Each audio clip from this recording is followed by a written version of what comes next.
How to wire a 3-phase motor for a workshop. Welcome to this guide on how to wire a 3-phase motor for a workshop. In this presentation, we'll go through the key steps to safely and correctly connect a 3-phase motor. Identify the wiring diagram. The first step is to identify the wiring diagram. Always check the motor's nameplate or the wiring diagram provided by the manufacturer. This ensures you use the correct connections for your specific motor and voltage rating. Connect the power wires. Next, connect the power wires.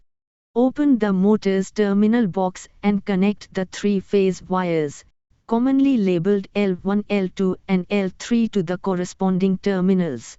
Wire colors may vary depending on your region, such as brown, black, and gray, or red, white, and blue.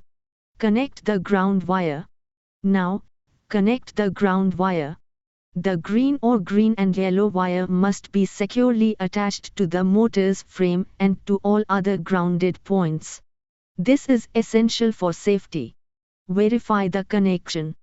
Before applying power, double-check all connections. Make sure every terminal is tight and secure to avoid loose contacts that could cause faults or overheating. Test the motor. Once everything is connected, test the motor.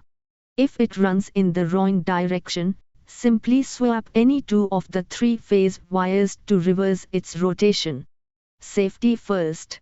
Remember, safety always comes first. Never work on a live circuit. Always de-energize the power supply before making wiring changes or troubleshooting. Consult an electrician. If you are uncertain about any part of the process, consult a qualified electrician. Professional guidance ensures both safety and correct installation. Important considerations. Finally, keep in mind some important considerations. Verify that the supply voltage matches the motor's rating. Always follow the wiring diagram specific to your motor. Work in compliance with electrical codes and regulations. And if in doubt, seek professional help. By following these steps, you can wire a 3-phase motor safely and correctly in your workshop. Thank you for watching, and always prioritize safety when working with electricity.